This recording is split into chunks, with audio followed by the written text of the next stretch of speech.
आपने एग्जैक्ट सलाह दी थी डिविडेंड को लेकर, उससे थोड़ा ज्यादा ही बल्कि आया, और मार्केट के जो एक्सपेक्टेशन था, आपने कहा था इन्वेस्टर्स तो जरूर होल्ड करें, उनको भी इसका फायदा होने वाला है सर। तो अब बताएं क्या रणनीति होनी चाहिए बीपीसीएल के लिए? दीप, बधाई तो उन लोगों को जिन्होंने पेशेंस रखा, भरोसा रखा और बीपीसीएल के शेयर को होल्ड किया।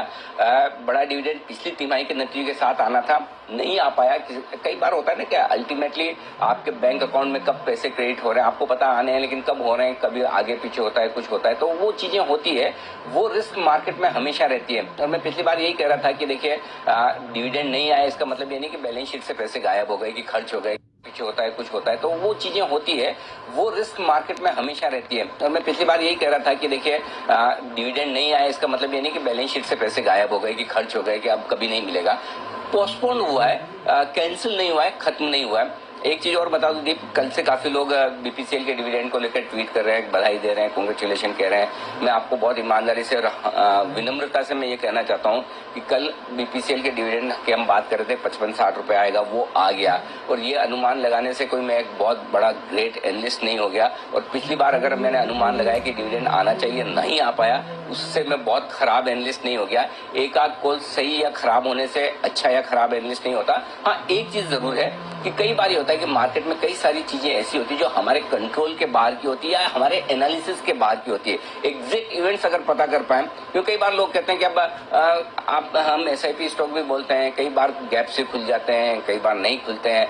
अब हम कहाँ खुलेगा ये हमारे हाथ में, तो अगर मेरे हाथ में हो तो मैं सबको बीपीसीएल 350 में दे और 550 में बेचूं, वो तो है नहीं। देखिए, मार्केट में कौन कब कहाँ, आप कहाँ ट्रेड डालेंगे, ये कंट्रोल सिर्फ आपके पास है। इसलिए चलता है, कभी चीजें जल्दी अच्छे से हो जाती है, कभी वक्त लगता है, लेकिन हाँ, कन्विक्शन है, भरोसा है। और इसी के बीपीसीएल के साथ बात निकली तो एक बात और भी कह दूं दीप, कि ये कन्विक्शन और भरोसा जो मेरा बीपीसीएल में था, वही कन्विक्शन और भरोसा मेरा आईटीसी में भी है, वही कन्विक्शन और भरोसा मेरा वेदांता में भी है। और इन दोनों स्टॉक में भी जो होल्ड करेगा, जो पेशेंस रखेगा, वो बीपीसीएल की तरह ही मुस्कुराएगा। जो मैंने कहा था बीपीसीएल के लिए कि ये खरा सोना है, 24 कैरेट गोल्ड है। आप अपने घर का गोल्ड बेचते हैं क्या, ये सवाल आप अपने आप से पूछिए।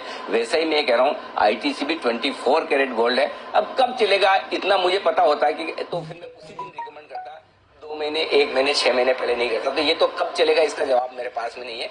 जिनके पास पेशेंस है वो शांति से रखें, जिनके पास नहीं है, चलिए ये तो बात हुई बीपीसीएल के बाद आईटीसी और वेदांता की। जो होल्ड करेंगे वो पक्का पैसा बनाएंगे और अच्छे खासे टारगेट्स के लिए बनाएंगे, छोटे मोटे के लिए, अच्छे खासे टारगेट के लिए इन्वेस्ट करके भूल जाइए। अब आइए बीपीसीएल में। बीपीसीएल में काफी लोगों को काफी सवाल आए, मैं उन सवालों को आपको साफ कर दूं। पहली चीज, जो लोग अब भी बीपीसीएल खरीदेंगे उन्हें डिविडेंड मिलेगा, यानी कि अब आज कल परसों आप जब भी बीपीसीएल खरीदना चाहते हैं, ऐसा मत सोचिए कि आपने कल तक नहीं खरीदा तो आप डिविडेंड के लिए एलिजिबल नहीं है। डिविडेंड मिलेगा, लेकिन एक चीज ध्यान रखिए, अब जो डिविडेंड के नियम बदल गए। अब जो आपके पास डिविडेंड आएगा, आपकी जो भी इनकम टैक्स स्लैब है उसके मुताबिक डिविडेंड पर टैक्स लगेगा। यानी कि अगर आप हाईएस्ट स्लैब में है तो आप समझिए 58 रुपए डिविडेंड आया तो आपका 1/3 तो चला गया टैक्स में। ये ध्यान में रखिएगा। तो जब आप बीपीसीएल का शेयर डिविडेंड के लिहाज से खरीदना चाहते हैं तो ये ध्यान में रखिए कि टैक्स भी आपको लगेगा। पहले की तरह नहीं रहा कि आपके वो एक पर्टिकुलर अमाउंट के ऊपर ही डिविडेंड पर टैक्स लगता था, 10 लाख के ऊपर। वो नियम बदल गया, अब आपकी इनकम में जुड़ जाता है। और जो आपकी इनकम टैक्स स्लैब, अगर आपकी नहीं है स्लैब, इनकम टैक्स स्लैब कम है, तब तो आपको डिविडेंड मिलेगा। अब भी आप खरीद सकते हैं। अगर आपने कल तक नहीं खरीदा तो आपने कुछ मिस नहीं किया। पहली चीज, खरीद कर आपको डिविडेंड कब मिलेगा, एक रिकॉर्ड डेट का ऐलान होगा। उस रिकॉर्ड डेट के दिन ये बीपीसी का शेयर आपके पास होना चाहिए अपने डीमेट अकाउंट में, या फिर उस रिकॉर्ड डेट पर आपकी वायदा कारोबार में पोजीशन होनी चाहिए, तो आपको डिविडेंड मिल जाएगा। तो पहली चीज है कि अगर रिकॉर्ड डेट जो कंपनी अनाउंस करेगी 5, 15 दिन, 20 दिन बाद की होगी, किस दिन की होगी कंपनी बताएगी और हम आपको पूरी तरह से बताएंगे कि कब आने वाली है। उस रिकॉर्ड डेट के दिन शेयर आपके पास होने चाहिए, आपको डिविडेंड मिल जाएगा। अब वायदा कारोबार के ट्रेडर्स काफी परेशानी कि भाई हमारे क्या होगा, स्पेशल डिविडेंड तो 35 रुपए है, बाकी का डिविडेंड अलग है, तो बेनिफिट मिलेगा नहीं मिलेगा। पहली चीज, डिविडेंड पूरा गिना जाएगा 58 रुपए का।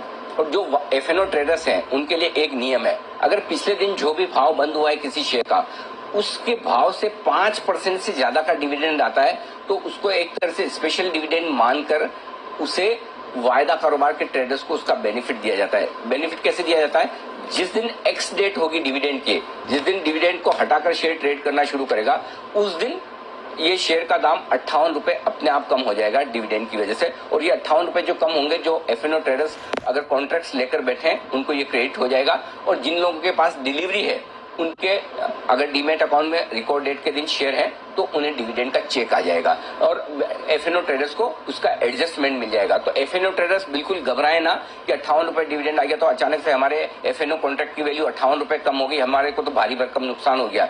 ऐसा नहीं है, उल्टा नुकसान शॉर्ट सेलर्स को है, जिन लोगों ने ये उम्मीद में शॉर्ट करके रखा है कि डिविडेंड बड़ा नहीं आएगा और उसके ऊपर नतीजे और भी दमदार है। रिजल्ट देखिए, रिजल्ट तो तोड़फोड़ है, मतलब रिजल्ट भी और साथ ही डिविडेंड भी। तो उस लिहाज से बीपीसीएल एक शॉर्ट कवरिंग का कैंडिडेट पूरा बनता है। अब आपको क्या करना है, अगर आप शॉर्ट टर्म ट्रेडर हैं, एफएनओ ट्रेडर्स हैं, आपको आज के उछाल में प्रॉफिट बुक करना चाहिए। और क्यों करना चाहिए वो मैं बता दूं, ये ट्रेडर्स के लिए राय है।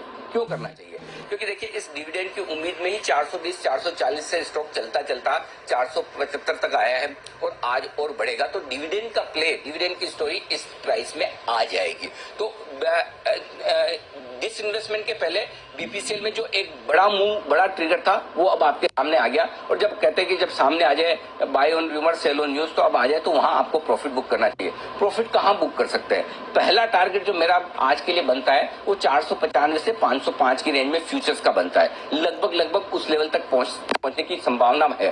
पहुंचे नहीं पहुंचे मुझे नहीं पता, लेकिन पहुंचने की संभावना है। उससे पहले 485 के आसपास छोटा लेवल है, 495 505 ये एक लेवल है। और इसके पार निकले तो 510 से 535 फाइनल टारगेट बनता है बीपीसीएल का एक बार के लिए, जो इस रनअप में ये हो सकता है। अब इसमें से 485 पे रुकता है, 505 पे रुकता है, 535 तक पहुंचता है, ये मार्केट का खुलने के बाद हम अंदाजा लगाएंगे, देखेंगे क्या होता है। लेकिन शॉर्ट टर्म ट्रेडर्स को आज जो भी अच्छी प्राइस मिले, आपको जो ठीक लगे वहां पे प्रॉफिट बुक करना चाहिए। अब आइए इन्वेस्टर्स को क्या करना चाहिए। अगर आपकी टैक्स स्लैब कम है तो फिर 100% आप डिविडेंड लीजिए पूरा और टैक्स बचाइए और डिविडेंड एंजॉय कीजिए।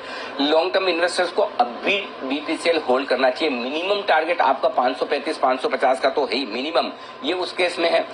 और अगर डाइवेस्टमेंट होता है, एक ही रिस्क है बीपीसीएल में कि डाइवेस्टमेंट ना हो या डिले हो तो स्टॉक नीचे आ सकता है, जिसके संकेत अभी तो बिल्कुल भी नहीं है। तो ऐसी सिचुएशन में अल्टीमेटली बीपीसीएल आपके पास 24 कैरेट गोल्ड है, ये 700-800 रुपए के पहले आपको बेचना नहीं है। फर्ज करें कोई विदेशी कंपनी आकर बीपीसीएल खरीदती है और बीपीसीएल का नाम कोई XYZ MNC पे हो जाता है, तो जो आउटलुक बदलेगा, आपको बीपीसीएल को सिर्फ डाइवेस्टमेंट तक नहीं रखना है, डाइवेस्टमेंट के बाद भी रखना है। तो अगर आप लॉन्ग टर्म इन्वेस्टर हैं तो 700-800 रुपए के टारगेट के लिए आराम से होल्ड कीजिए साल 2 साल के लिए, या आजकल में नहीं आने वाले।